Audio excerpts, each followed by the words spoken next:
Bonjour, dans cette vidéo, je vais vous expliquer comment utiliser la barre des tâches de Windows. On va voir ces différentes possibilités. Elle est ici, en bas de l'écran. À gauche, vous avez le bouton démarrer avec le pictogramme là, de Windows. Faites un clic gauche. Cela ouvre une fenêtre. Vous pouvez rechercher des applications. Vous avez les plus récentes qui sont affichées ici dans la zone épinglée. Et vous pouvez, en cliquant sur le bouton Tous, les afficher la totalité de ces applications par ordre alphabétique. Voilà. Si vous avez une application que vous souhaitez ouvrir, par exemple la météo, vous cliquez dessus. Vous allez avoir une fenêtre qui va s'ouvrir avec des informations météo correspondant à, par exemple, votre position actuelle. Voilà, je vais refermer la fenêtre ici en cliquant sur la croix. Si je retourne ici avec le bouton démarrer, je vois que la météo maintenant fait partie des applications qui ont été épinglées. Si je dois l'utiliser fréquemment, si je veux l'avoir à ma disposition, je peux ici appuyer sur l'application avec le bouton gauche de la souris. Je me déplace, vous voyez, je l'emporte avec moi. Je la fais glisser jusqu'à la barre des tâches. On voit apparaître le mot lien. Je relâche.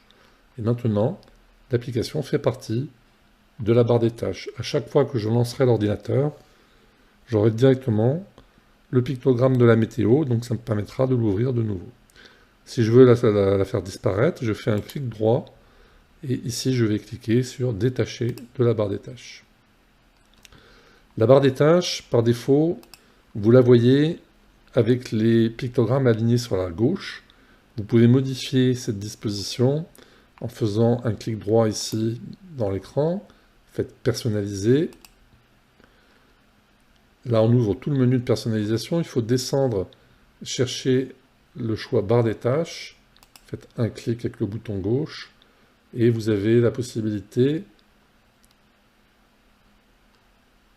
de chercher le comportement de la barre des tâches ici. Je clique, bouton gauche. Et là, l'alignement de la barre des tâches, vous avez le choix entre gauche, vous voyez, là, tout est aligné vers la gauche, ou centré. Voilà, il n'y a pas d'autre disposition possible pour l'instant. Je referme le menu de personnalisation.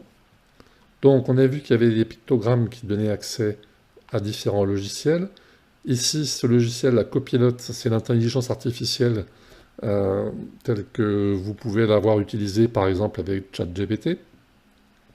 On la verra ça plus tard. Ici, l'explorateur de fichiers est très important. Je vous l'expliquerai dans une vidéo à part. Ça permet de rechercher ces fichiers et savoir dans quel dossier ils ont été rangés. Donc c'est extrêmement utile.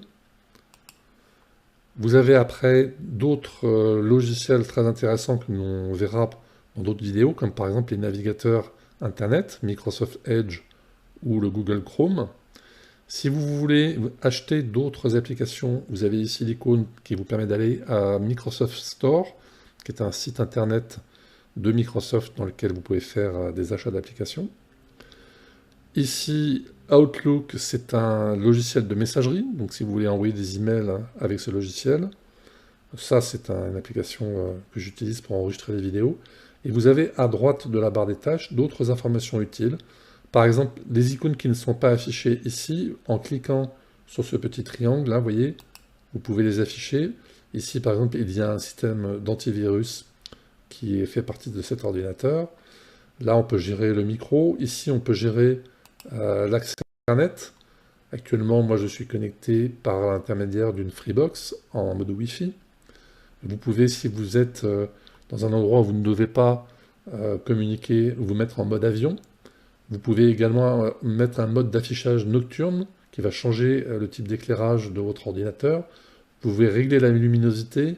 Vous pouvez régler le volume aussi des haut-parleurs. Si vous voulez le rendre muet, vous cliquez directement ici à gauche sur l'icône. Et sinon, vous réglez le volume en fonction de ce que vous pouvez entendre au haut-parleur. Et là, vous avez le niveau de la batterie actuellement. Attention, souvent, lorsqu'on oublie de brancher son ordinateur, on ne fait pas attention, le niveau de la batterie descend. Et puis, à un moment donné, vous allez avoir l'icône de la batterie qui va se mettre à clignoter pour vous alerter qu'il n'y a bientôt plus de courant dans la batterie. Enfin, vous avez les possibilités ici d'affichage d'heures et de dates. Vous pouvez mettre un mode de concentration pendant une certaine durée pour ne pas être dérangé. Il y a différents réglages qui sont assez intéressants à découvrir. On le verra dans d'autres vidéos, mais pas dans ce niveau débutant.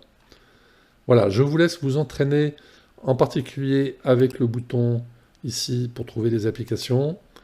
Et faites un petit peu de différents essais en faisant un clic droit aussi pour voir comment personnaliser. On avait vu comment mettre une image arrière-plan, mais il y a d'autres possibilités de personnalisation que vous pouvez essayer. Voilà, cette vidéo est maintenant terminée.